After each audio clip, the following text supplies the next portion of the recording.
I spent 2 years fighting cancer. Not a single family member showed up. Not my son, not my daughter-in-law, not even my grandson. But out of nowhere my daughter-in-law appeared at my brand new $2 million beach house I had inherited from my brother. When I opened the door, I calmly spoke 3 words. I'm glad to have you here. Follow my story until the end and comment the city you're watching from so I can see how far my story has reached. 2 years, 730 days of fighting for my life while my own family acted like I was already dead. I'm 62 years old and I thought I knew what loneliness felt like. I was wrong. Real loneliness is sitting in that sterile oncology waiting room watching other patients, surrounded by children, spouses, friends, while I clutched my purse and tried to pretend I wasn't completely alone. The diagnosis came on a Tuesday in March. Breast cancer stage 2. Doctor's words felt like they were coming from underwater as he explained treatment options, survival rates, the importance of having a strong support system. I nodded and smiled already, knowing I'd be facing this battle by myself. My first instinct was to call Marcus my son. At 38, he'd built what looked like a perfect life with his wife, Ariella, in their suburban McMansion. I dialed his number with shaking fingers, rehearsing how I'd break the news gently. "Mom, I'm in a meeting," he answered without even hello. "Can this wait, Marcus? I need to tell you something important." "Just came from the doctor and look, whatever it is, can you text me? I've got back-to-back calls all afternoon." The line went dead before I could say the word cancer.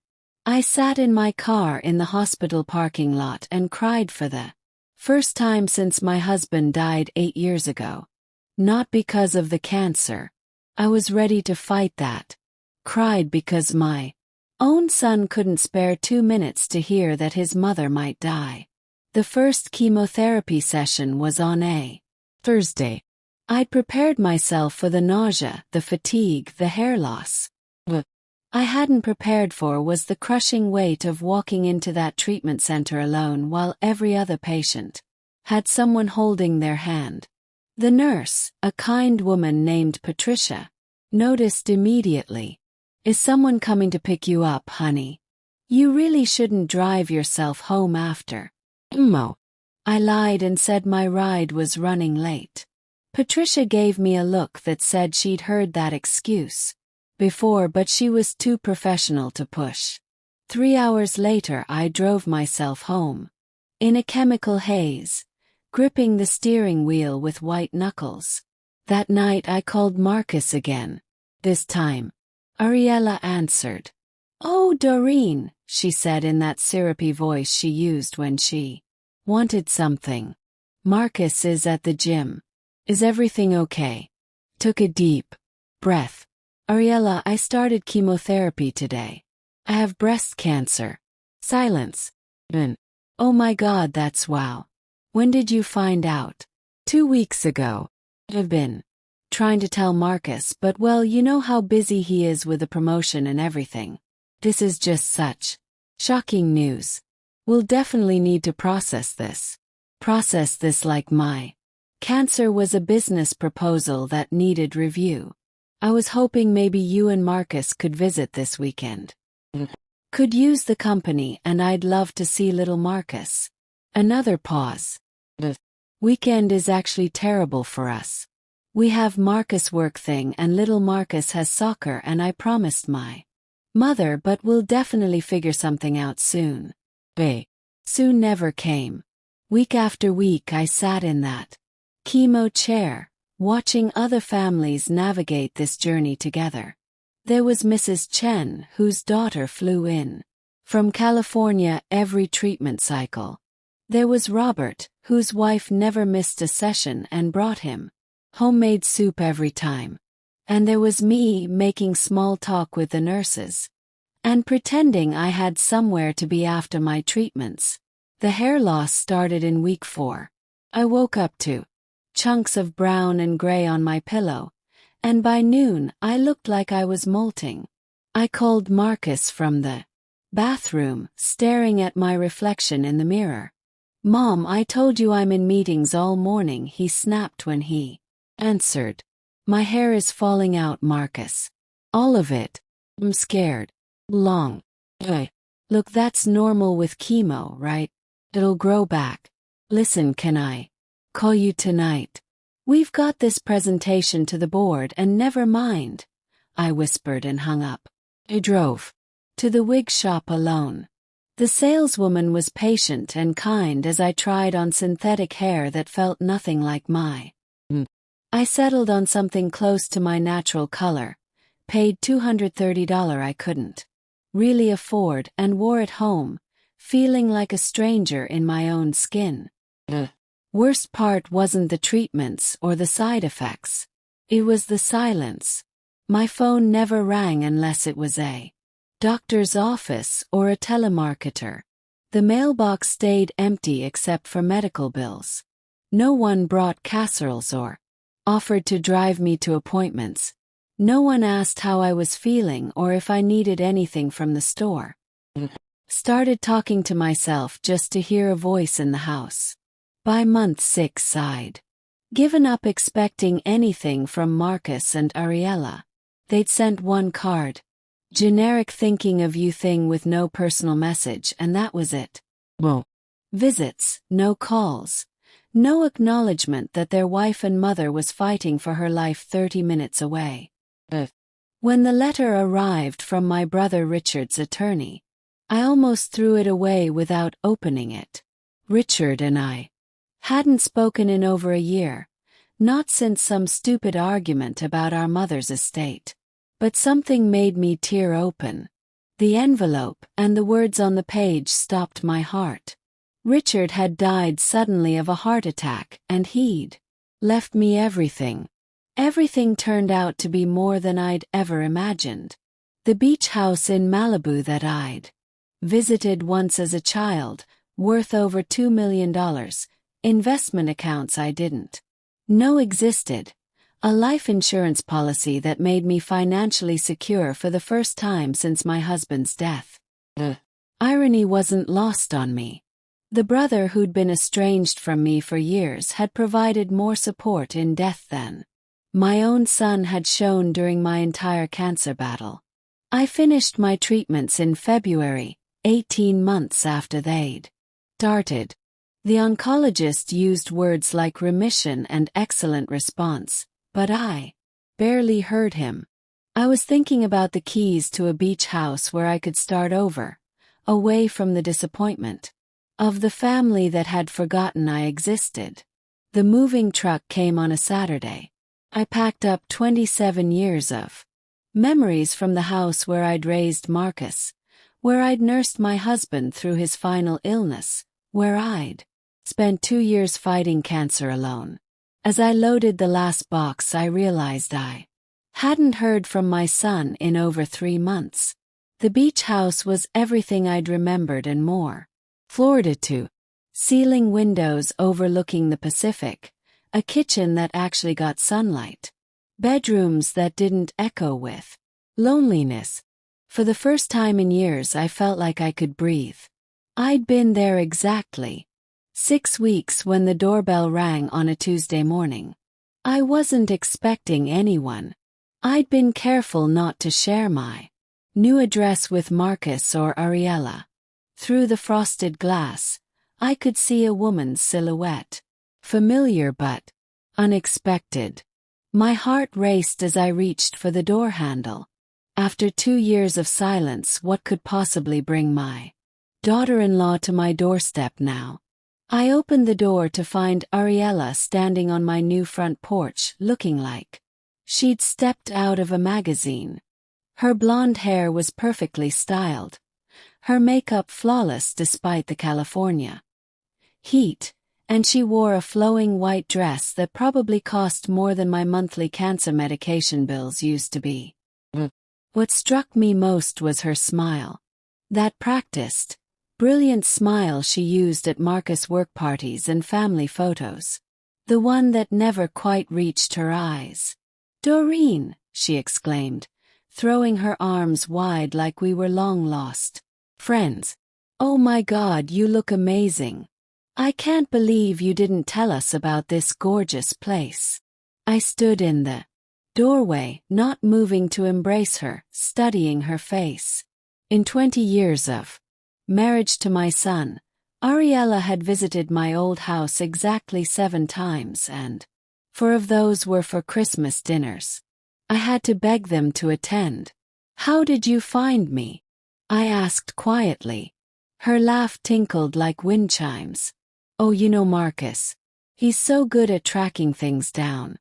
May I come in? It's absolutely scorching out here and I'm dying to see what Richard left you." There it was. Not I wanted to see how you're doing, or I missed you, or even I'm sorry we weren't there when you needed. She wanted to see what Richard left me. I stepped aside and let her in, watching as her eyes immediately began cataloging everything. The original hardwood floors that probably cost $50,000 to install. The custom kitchen island made from reclaimed teak. The crystal chandelier that cast rainbows across the living room walls when the afternoon sun hit it just right. "This is incredible," she breathed, her head swiveling like an owl's as she took in every detail. I had no idea Richard was so well off. Marcus always said he was just some eccentric hermit living by the beach. Coffee. I offered more to buy myself time to think than out of any sense of hospitality. "That would be lovely. Thank you." I led her to the kitchen, noticing how she lingered at the windows overlooking the ocean, probably calculating the view's value per square foot. As I prepared the coffee, she perched on one of the bar stools, crossing her legs and leaning forward with what she probably thought was a concerned expression. "Green, I owe you such an enormous apology," she began, her voice taking on that earnest tone she used when she wanted something. "I know we weren't as present as we should have been during your situation. That's what she called 2 years of chemotherapy, radiation, and fighting for my life. We were just so overwhelmed with everything," she continued, her hands fluttering dramatically. Marcus' promotion came with so much stress, and little Marcus was having trouble in school, and my mother was having health issues of her own. You know how it is when life just crashes down on you all at once. Poured the coffee slowly, letting her words hang in the air. She was painting a picture of a family drowning in responsibilities, too busy saving everyone else to throw a life preserver to the woman who'd raised the man she married. "How is little Marcus?" I asked, setting her cup down. "My grandson, now 9 years old, who I hadn't seen since his 7th birthday party. Oh, he's wonderful, growing like a weed. He's gotten so tall and he's doing amazingly in soccer. Marcus is coaching his team now."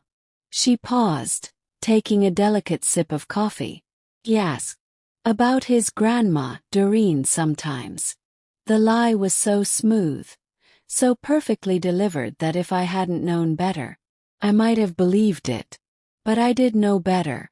I knew that little Marcus probably barely remembered I existed, just like his parents had forgotten during the most frightening period of my life. "That's nice," I said simply. Ariella seemed to sense that her first approach wasn't landing the way she'd hoped. She shifted tactics, her expression becoming more serious, more vulnerable.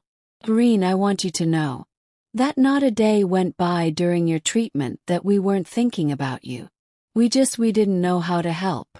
Cancer is so scary and we felt helpless.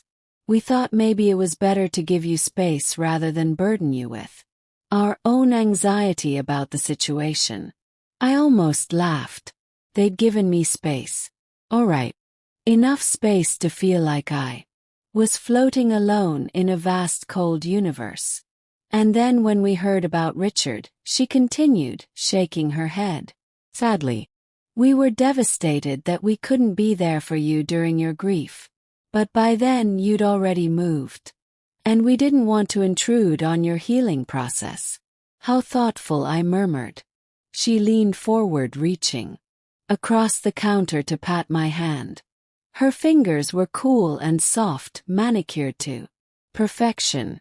No calluses from holding a cancer patient's hand during chemo.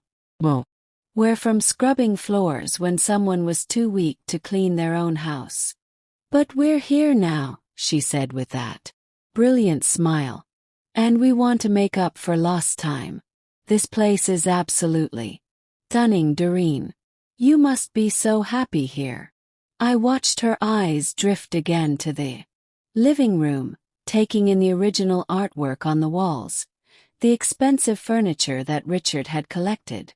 Over decades of successful real estate investments, she was calculating, cataloging, evaluating everything like an appraiser. It's peaceful, I agreed. Bet it is. And so close to town but private. Richard really knew what he was doing when he bought this place. Do you mind me asking? I mean, I don't want to be nosy, but Marcus was wondering about the estate situation for tax purposes. You understand. He's always trying to help with financial planning. There it was, the real reason for this visit. Not concern for my health, not regret over their absence, not love for a mother-in-law they'd ignored for 2 years. They wanted to know what Richard had left me and what that meant for their own future inheritance prospects. Everything's been handled, I said carefully. Of course. Richard was always so organized. But if you need any help navigating the legal stuff, Marcus knows some excellent estate attorneys. And if there are any ongoing property management issues, Ariella and I would be happy to help however we can. Help. What a generous offer from the woman who couldn't be bothered to help me get to chemotherapy appointments. That's very kind of you, I said, my voice neutral. She spent the next hour chatting about everything except the 2 years they'd abandoned me. She told me about little Marcus' soccer games, about the vacation they'd taken to Europe last spring while I was finishing radiation treatments, about the renovations they were planning for their house. As she talked, I found myself studying her face, trying to understand how someone could be so completely unaware of their own cruelty. Or maybe she wasn't unaware. Maybe this was exactly who she'd always been, and I'd just been too naive to see it clearly. When she finally stood to leave, she hugged me tightly, her perfume overwhelming in its sweetness. We absolutely must get together more often now that you're settled in, she said, pressing her cheek against mine. Maybe you could have us over for dinner next weekend. Little Marcus would love to see the beach. And Marcus has been working so hard lately. This would be the perfect place for him to relax. I'll think about it, I said. Wonderful. And Doreen. She paused at the door, her hand on the frame. I'm just so glad you're doing well. You look healthy and happy. And after everything you've been through, well, it's just wonderful to see you thriving. After everything I'd been through, as if my cancer had been some abstract challenge that had nothing to do with them, rather than a battle I'd fought without the support of the family that should have been standing beside me. I watched her drive away in her white BMW, probably already on the phone with Marcus, describing every detail of the house and calculating its worth. They disappeared when I needed the most. But now that I had something valuable, suddenly they were interested in rebuilding our relationship. I walked back inside and stood in my beautiful living room, looking out at the ocean that sparkled in the afternoon sunlight. For the first time since Ariella's visit began, I smiled. They had no idea what they were walking into. 3 days after Ariella's visit, I was sitting on my deck with my morning coffee when my neighbor Helen walked over with her golden retriever buddy. Helen was 75, a retired teacher who'd lived in the beach community for 30 years. She'd been one of the first people to welcome me when I moved in, bringing homemade cookies and offering to water my plants when I traveled. "That was quite a visitor you had the other day," she said, settling into the chair beside mine while Buddy sniffed around the deck railing. I looked at her curiously. "You met Ariella?" Helen's expression darkened. "Met her, honey." She cornered me at the mailbox for 20 minutes, asking all sorts of questions about you, about Richard, about this. She wanted to know how long you'd been here, whether you'd mentioned any financial difficulties, if you'd seemed confused, or what was the word she used? Forgetful lately. My coffee cup froze halfway to my lips. Forgetful. She was very concerned about your mental state, apparently. Said the family had been worried ever since your cancer treatment, that you might be showing signs of dementia or making poor decisions.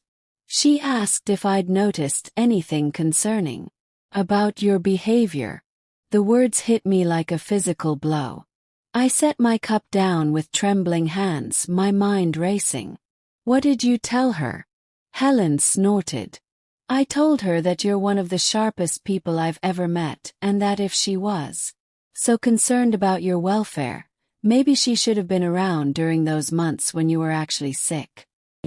Reached over and patted my hand. "That woman has some nerve, I'll tell you that much." After Helen left, I sat on my deck. 4 hours staring at the ocean and trying to process what I'd learned. Ariella hadn't just been evaluating my house during her visit. She'd been building a case that I was mentally incompetent. The next morning I drove to my old neighborhood for the first time since moving. I needed to understand what had been happening behind my back during those 2 years of treatment. I stopped first at the house next door to my old place where Mrs. Rodriguez had lived for 15 years. Maria Rodriguez opened the door with a surprised smile. "Irene, how wonderful to see you. You look so healthy and rested. How are you feeling?" "Much better, thank you." "Maria, can I ask you something? Did anyone ever come by asking about me while I was sick? Any family members?" Her smile faded slightly. "Oh honey. Yes, your daughter-in-law came by several times. She seemed very worried about you." "What kind of worried?" Maria glanced around, nervously as if someone might be listening. "She said the cancer treatments were affecting your memory, that you were making strange decisions and forgetting important things. She asked if I'd noticed you acting confused or paranoid. She even asked if I thought you were still capable of living alone safely." My blood ran cold. "When was this?" "Throughout your treatment. Maybe 4 or 5 times over those 2 years. She said the family was considering intervention, maybe finding you a nice, assisted living place where you could get proper care." Felt sick. Well, I was fighting for my life. Ariella had been systematically building a narrative that I was mentally deteriorating. She'd been laying groundwork to have me declared incompetent. "Maria, did I ever seem confused to you? Forgetful?" She looked genuinely puzzled. "Not at all. You were tired from the treatments obviously, but your mind was always sharp. You handled all your own affairs, drove yourself to appointments, kept your house immaculate. If anything, I was amazed by how together you stayed during such a difficult time." I thanked Maria and drove to my old grocery store where I'd shopped for over 20 years. The manager, Tom, had always been friendly, often asking about my family during my cancer treatment. "Mrs. Patterson." Tom greeted me warmly. "Oh, good to see you looking well. How's the new place treating you?" "Very well, thank you." "Tom, I have an odd question. It Anyone ever come here asking about me, about my shopping habits or behavior? His expression grew uncomfortable. Actually, yes. Your son's wife came in several times. She said the family was concerned about your mental health after your cancer diagnosis. She wanted to know if we'd noticed you seeming confused, forgetting things, making unusual purchases. What did you tell her? The truth. You seemed perfectly normal to me. Maybe a little tired sometimes, but always polite, always knew exactly what you needed. She seemed disappointed by that answer, to be honest. The picture was becoming clearer and more horrifying. Ariella hadn't just neglected me during my illness. She'd been actively working to undermine my credibility, questioning my mental capacity to anyone who would listen. That afternoon, I called my oncologist's office and requested copies of all my medical records. Dr. Mitchell's nurse, Susan, had always been kind to me during treatment. Doreen, of course we can get those for you. Everything all right? Susan, did anyone from my family ever call asking about my condition, about side effects or cognitive impacts of treatment? There was a pause. You know, it's funny your daughter-in-law called several times, very concerned about potential memory issues or confusion from the chemotherapy.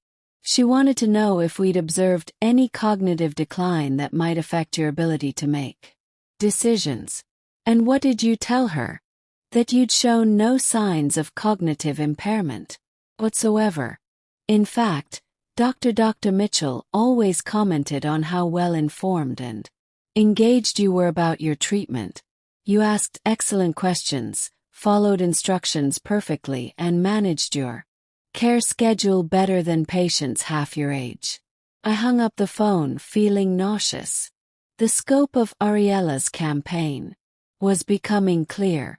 She'd contacted my neighbors, my grocery store, my medical team, all fishing for evidence that I was mentally declining. When she couldn't find any real evidence, she'd apparently decided to create her own narrative. But why? What was the end game? The answer came the next day, when I was cleaning out some boxes from my old house. Buried in a pile of old bills and medical paperwork, I found something that made my blood freeze. It was a photocopy of a document I'd never seen before. Petition for guardianship. Marcus Patterson versus Doreen Patterson. The date was from 8 months into my treatment, when I was at my sickest from chemotherapy. According to the document, Marcus was petitioning the court to be appointed my legal guardian due to my diminished mental capacity resulting from cancer treatment and advanced age. The petition claimed I was no longer capable of managing my financial affairs or making sound decisions about my medical care. Attached were sworn statements from Ariella describing incidents of my supposed confusion and forgetfulness. She claimed I'd forgotten to pay bills, gotten lost driving to familiar places, and made irrational statements about family members. All lies. The petition had never been filed. At the bottom, there was a handwritten note from what appeared to be a lawyer. Insufficient evidence of incapacity. Need medical documentation or witness statements. Suggest gathering more evidence before proceeding. They'd been planning to have me declared incompetent. If they'd succeeded, Marcus would have controlled all my finances, all my decisions. And when Richard died and left me the house and investments, they would have controlled that too. I sat in my old bedroom holding the document with shaking hands as the full scope of their betrayal sank in. They hadn't just abandoned me during my cancer fight. They'd been actively plotting to steal my independence and my dignity while I was at my most vulnerable. The cruelest part was that they'd almost certainly planned to use my inheritance from Richard to fund their scheme. They would have controlled the beach house, the investments, everything. While I lived in some nursing home they chose, completely at their mercy. My phone rang, startling me out of my thoughts. It was Marcus. Ariella said she had a lovely visit with you the other day. She's so excited that you're doing well. I stared at the guardianship petition, my son's signature clearly visible at the bottom. Yes, I said carefully. It was quite enlightening. Great. Listen, we'd love to come see you this weekend. Ariella thought it would be nice to bring little Marcus to see your new place. Maybe we could all have dinner together. They were circling back, probably ready to launch phase 2 of whatever plan they'd been hatching. But this time I would be ready for them. That sounds wonderful. Marcus, I'd love to see you all. Perfect. We'll drive down Saturday morning. Oh, and Mom, Ariella mentioned that you seem to be settling in really well. It's such a relief to know you're happy and stable. Stable. Such an interesting word choice. Yes, I said, my voice steady despite the rage building in my chest. I'm very stable indeed. Saturday morning arrived with perfect California weather and I was ready. I'd spent the week preparing for this visit in ways Marcus and Ariella couldn't imagine. My lawyer, Patricia Chen, had been very interested in the guardianship petition I'd found. Very interested indeed. I'd also made some calls to Richard's estate attorney, a sharp woman named Sandra Walsh, who'd handled his affairs for 20 years. The conversation had been eye-opening in ways I hadn't expected.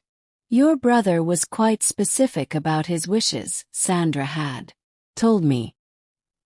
He left detailed instructions about what should happen if anyone contested your inheritance or questioned your mental capacity. He was very concerned about potential family interference. That was my brother, Richard. Even in death, he was looking out for me better than my own son ever. The doorbell rang at exactly 10 o'clock. Through the window I could see Marcus. Black SUV in my driveway. The same car he'd driven past my old house countless times during my treatment without stopping. I opened the door to find my son looking uncomfortable in khakis and a polo shirt, clearly dressed up for the occasion. Behind him, Ariella wore another expensive dress, this one pale blue, and she was gripping little Marcus's hand like he might run away. My grandson had grown tall and lanky, all knees and elbows, with his father's dark hair and serious brown eyes. He looked up at me with curiosity rather than recognition, and my heart clenched. The child, who should have been a constant presence in my life, was essentially a stranger. Grandma Doreen, Ariella prompted brightly, nudging little Marcus forward. Say hello to Grandma Doreen. Hi, he said quietly, clearly coached. Hello, sweetheart, I said, crouching down to his level. You've gotten so tall. How old are you now? 9, he answered, then looked back at his mother for approval. Come in, all of you, I said, stepping aside. I've made lunch. As they entered, I watched Marcus's eyes sweep the room just as Ariel's had during her first visit. But where she'd been calculating, he looked almost guilty, as if seeing my comfort and security made him uncomfortable. This place is incredible, Mom, he said, his voice strained. I had no idea Uncle Richard lived so well. He was very successful, I replied simply. We moved to the kitchen where I'd set out sandwiches and fresh fruit. Little Marcus immediately gravitated toward the windows overlooking the ocean, pressing his nose against the glass in wonder. Can I go see the beach, Mom? He asked. After lunch, honey, Ariella said, then turned to me with that practiced smile. Doreen, you've done such beautiful things with this place. Have you thought about what you'll do with all this? Base. Seems like a lot for one person to manage. There it was, barely 20 minutes into the visit. The concern. About my ability to handle my new circumstances. I'm managing just fine, I said, setting glasses of lemonade on the counter. Actually, I've been thinking about doing some entertaining. It's been so long since I've had family gatherings. Marcus shifted uncomfortably. That's great, Mom. You deserve to enjoy yourself after everything. After everything. Such a convenient way to reference 2 years of abandonment. Yes, I agreed. After everything, I've gained a new perspective on a lot of things. We sat down to lunch and I let them lead the conversation. Ariella chattered about their recent vacation to Hawaii, about little Marcus' school achievements, about the new car they were considering buying. Marcus talked about his promotion at work, the increased responsibilities, the stress of managing a larger team. It's been overwhelming, honestly, he said, running his hand through his hair. Sometimes I feel like I'm drowning in obligations. Everyone needs something from me all the time. Took a sip of my lemonade, thinking about all the times I'd needed something from him during my treatment. All the times he'd been too busy, too stressed, too overwhelmed to spare a moment for his dying mother. That must be difficult, I said mildly. It is. That's why it's so nice to see you settled and comfortable here. One less thing to worry about, one less thing to worry about. As if I'd ever been anything more than an item on his to-do list. After lunch, I took them on a tour of the house.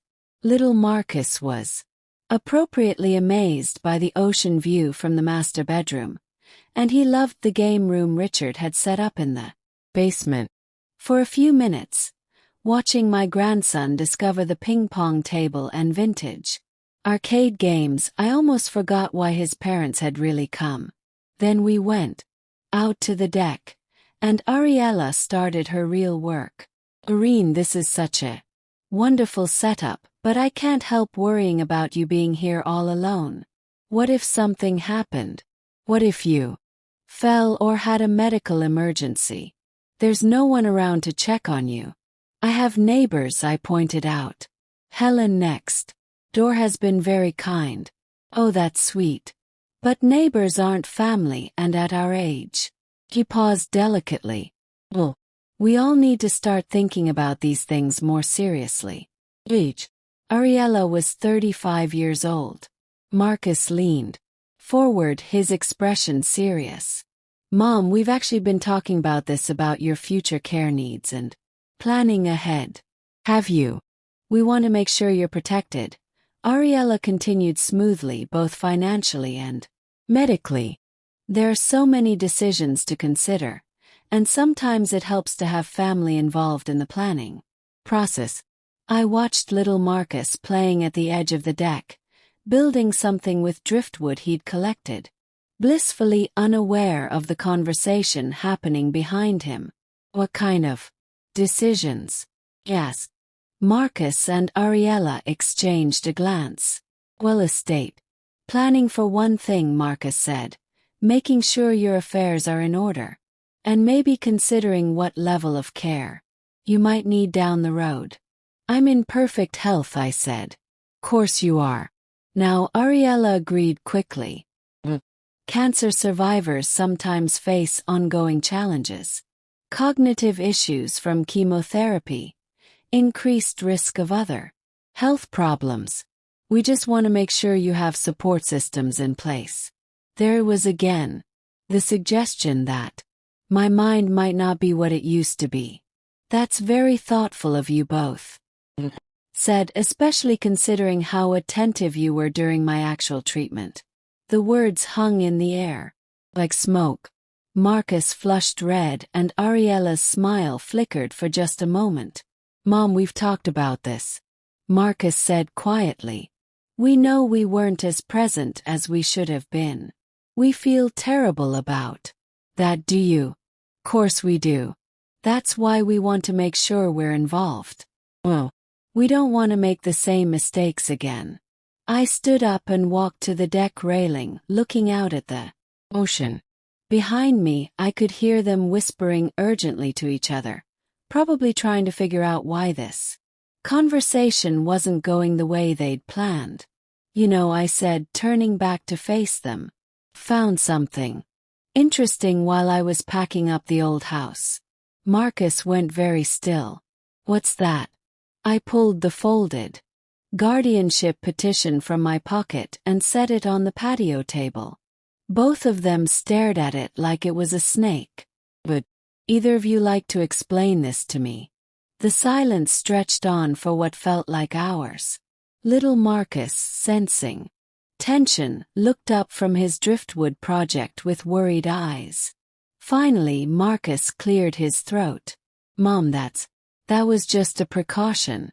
Our lawyer suggested we explore all options in case your health deteriorated. Interesting. Because according to this document, you were planning to have me declared mentally incompetent 8 months into my treatment. Not because of health deterioration but because of alleged cognitive decline that, according to my medical records, never existed. Ariella's face had gone pale beneath her perfect makeup. Doreen, you're taking this the wrong way. We were just trying to protect you. Protect me from what? Making my own decisions. Controlling my own money. That's not. We would never. Marcus stammered. You would never what? Lie to my neighbors about my mental state. Question my grocery store manager about whether I seemed confused. Oh my. Doctor's office fishing for evidence that I was incompetent. They stared at me in shock. They'd had no idea I knew about their campaign to undermine me. How did you, Ariella? Whispered. How did I find out that you spent 2 years telling everyone who would listen that I was losing my mind? You were building a case to steal my independence while I was fighting for my life. Marcus found his voice. Mom, it wasn't like that. We were worried. And the lawyer said you needed more evidence because you didn't have any. Because I wasn't incompetent then and I'm not incompetent now. I leaned forward, my voice deadly calm. But you know what I am. Rich. Richard left me over $2 million in assets. And suddenly, after 2 years of silence, I'm really concerned about my welfare. That's not fair, Ariella said, her voice shaking. We're here because we love you. I laughed. A sound with no humor in it. Love. You wanna know what love looks like? Love looks like showing up to chemotherapy appointments. Love looks like bringing soup when someone's too sick to cook. Love looks like a phone call on the bad days just to say, I'm thinking of you. Little Marcus had stopped playing and was watching us with wide, frightened eyes. Love, I continued, does not look like planning to have your mother declared incompetent so you can control her money. We never filed it, Marcus said desperately. We changed our minds. You changed your minds because your lawyer told you that.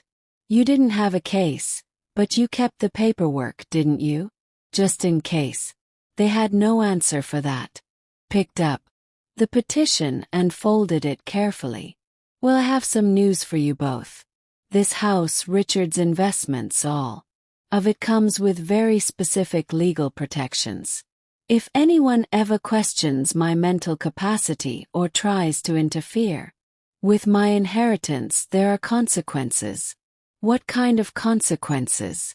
Ariella asked, her voice barely a whisper. I smiled, and for the first time in 2 years it felt genuine. The kind that would make your current financial problems look like a minor inconvenience. Marcus and Ariella left 20 minutes later, taking a confused and upset little Marcus with them. As I watched their SUV disappear down my driveway, I felt something I hadn't experienced in years. Power. The phone calls started that evening. First, Marcus.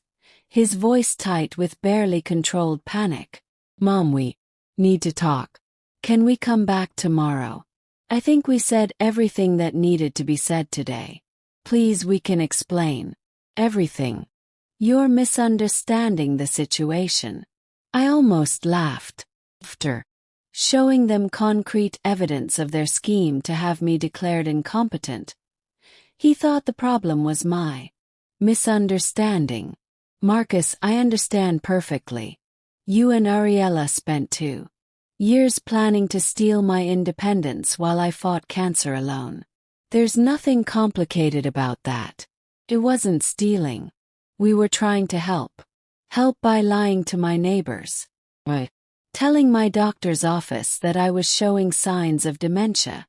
By preparing legal documents to have me declared mentally unfit. Silence.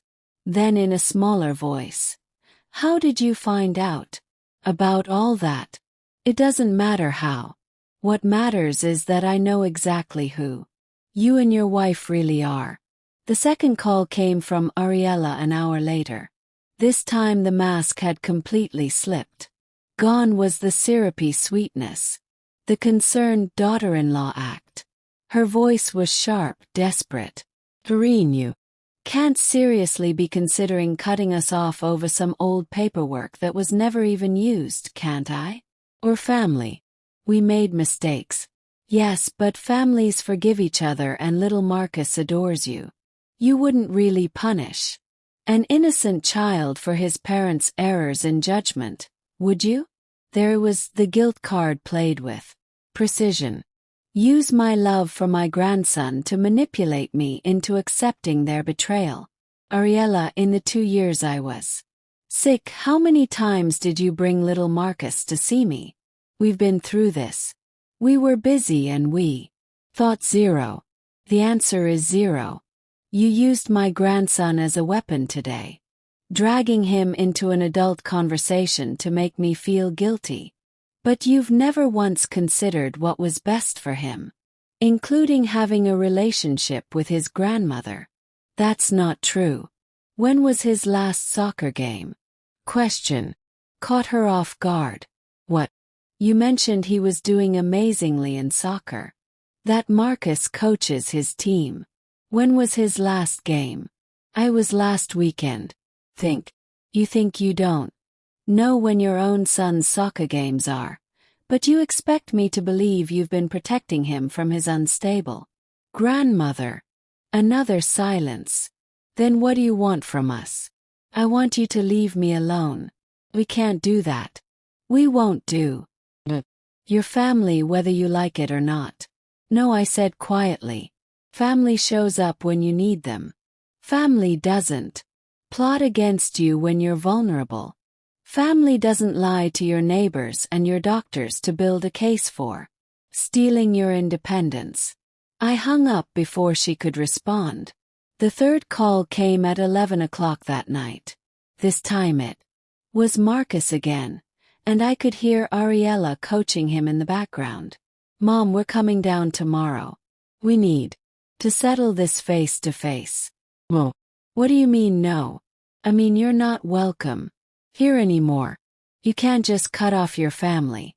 Watch me. But I knew they wouldn't give up that easily. People like Marcus and Ariella didn't accept defeat gracefully, especially when $2 million was at stake. They showed up the next afternoon anyway, this time without little Marcus. I watched from my window as they parked in my driveway and marched to my front door like they owned the place. The doorbell rang insistently, over and over. I didn't answer. Mom, we know you're in there, Marcus shouted through the door. We need to talk. I sat in my living room calmly reading a book while they pounded on my door and shouted threats and pleas through the windows. After 20 minutes, they gave up and left. But not before Ariella screamed one final message. This isn't over. Doreen, we won't let you destroy this family. That evening I called my lawyer, Patricia Chen, and explained the situation. She listened without interruption, taking notes. Based on what you've told me about the guardianship petition and their behavior patterns, I think we need to take some protective measures, she said when I finished. People who are willing to plot against a cancer patient aren't going to respect a simple leave me alone kind of protective measures, a restraining order for starters. We have grounds based on harassment and the attempted guardianship fraud. I'll also recommend security cameras for your property and an updated will that specifically excludes them from any inheritance. They're already excluded from my will. But we need language that makes it clear any attempts to contest or challenge your mental capacity will result in additional consequences. Richard was smart to build protections into your inheritance, but we can strengthen them. The next week was a blur of legal preparations. Patricia worked quickly to get the restraining order in place, and I had a security system installed that would make Fort Knox jealous. Every entrance to my property was monitored, every conversation recorded. I also made some calls to little Marcus' school, not to interfere but to understand exactly what kind of parents he was dealing with. The picture that emerged was troubling but not surprising. Ariella was one of those helicopter mothers who showed up to every school event with a camera and a need to control every detail. Marcus was largely absent too, busy with work to attend most school functions. Their son was polite but withdrawn, according to his teacher. Bright but anxious, the kind of child who'd learned early that love came with conditions, and that disappointing the adults in his life had serious consequences. My heart broke for him, but I knew that trying to rescue him would only give Marcus and Ariella another weapon to use against me. The restraining order was served on a Thursday. Patricia called to let me know it had been delivered to both of them at their house with little Marcus presumably watching. How did they react? Yes. About as well as you'd expect. Arella threw the papers at the process server and screamed that you were a vindictive old woman trying to destroy their family. Marcus threatened to fight it in court. Let them try, but I knew this was far from over. Desperate people do desperate things, and Marcus and Ariella were running out of options. The breaking point came the following Saturday. I was working in my garden when I heard a car door slam in my driveway. Through the hedge I could see Ariella stalking toward my front door. Her face twisted with rage. She pounded on the door so hard I was afraid she might break the glass. Doreen, open this door right now. We need to settle this. I stayed in my garden, continuing to plant the flowers I'd bought at the nursery that morning. The security cameras were recording everything. I know you're out there, she screamed. You can't hide from your family forever. Then I heard something that made my blood run cold.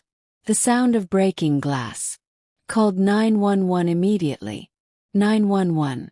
What's your emergency? Someone just broke into my house. I have a restraining order against them and they've just violated it. The police arrived within 6 minutes.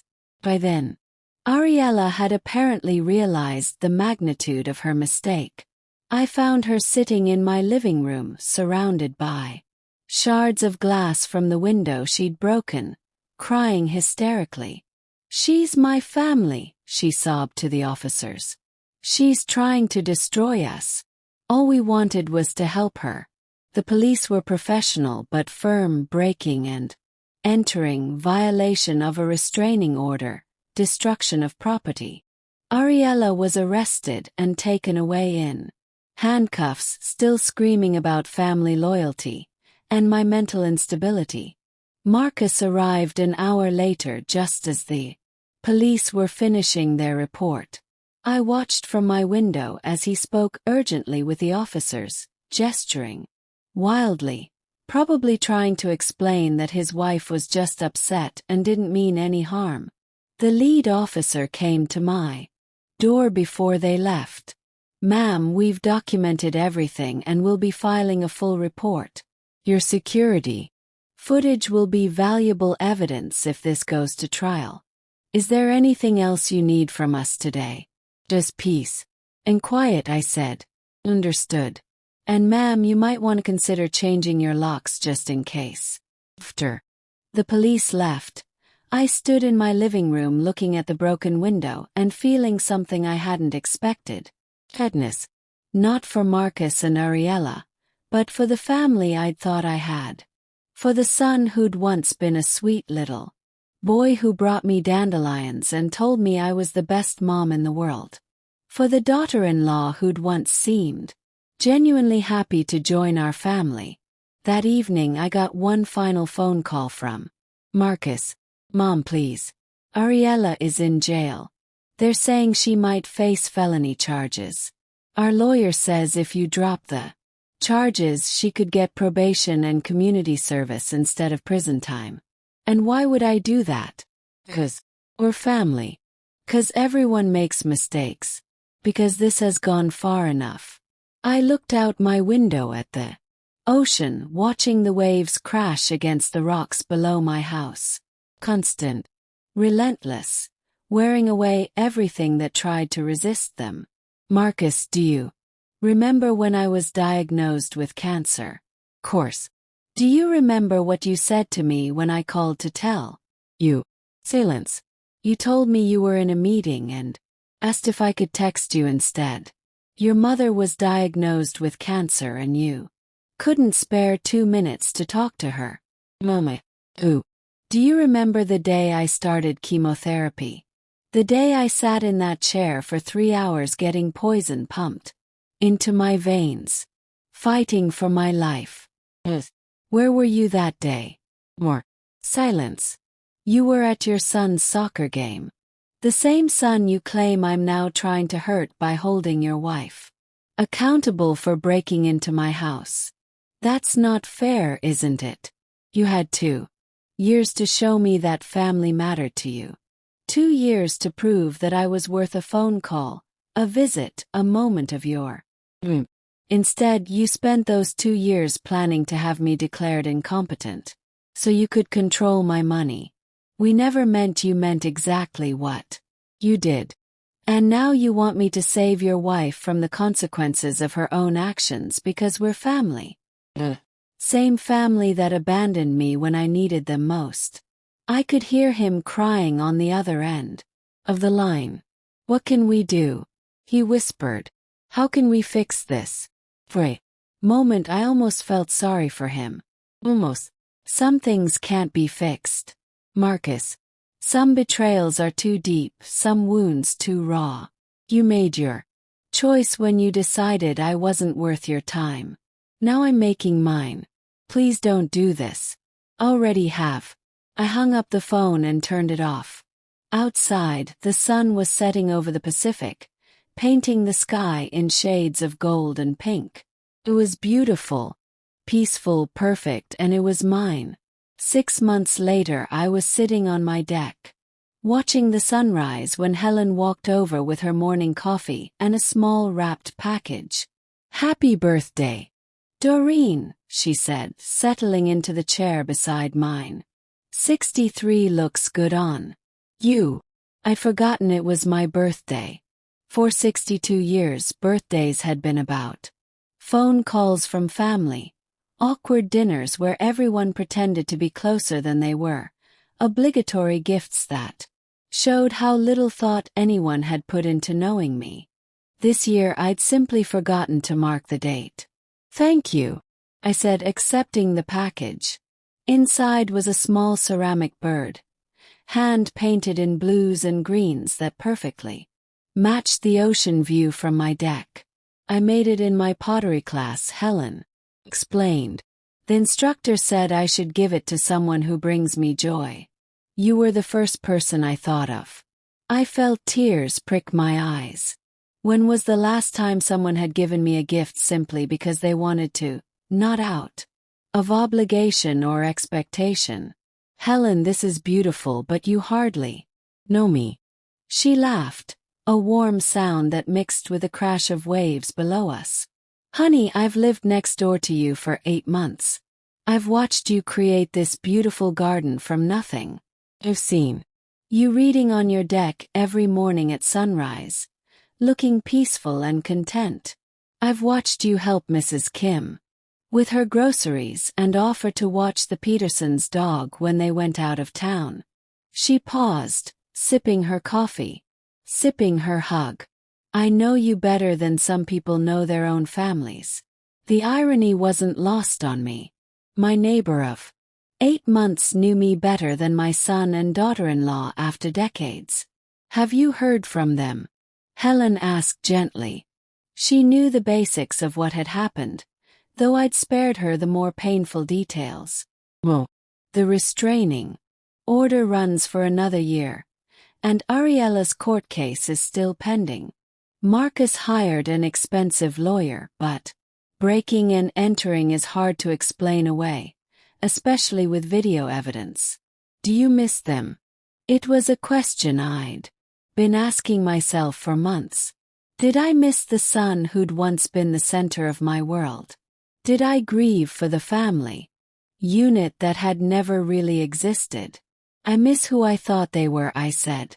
Finally, I miss the idea of having family who loved me unconditionally.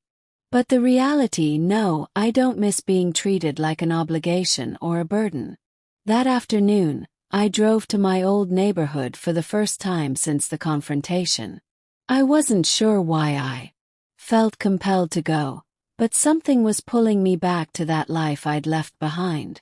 The house looked smaller than I remembered, with a for ale sign in the front yard that had clearly been there for months. The lawn was overgrown and several windows had broken blinds. It looked abandoned, forgotten. I parked across the street and sat in my car, remembering the 27 years I'd spent in that house.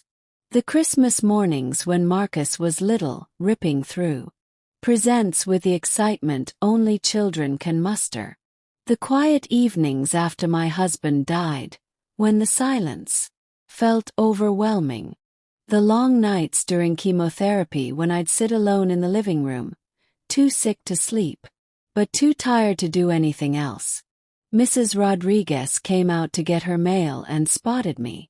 She walked over with a concerned expression. "Irene, how wonderful to see you. You look so healthy and happy. How are you feeling?" "Much better, thank you." "Maria, is Marcus' house for sale too?" Her expression darkened. "Oh honey, I lost it about 3 months ago. Foreclosure. I heard Marcus lost his job not long after.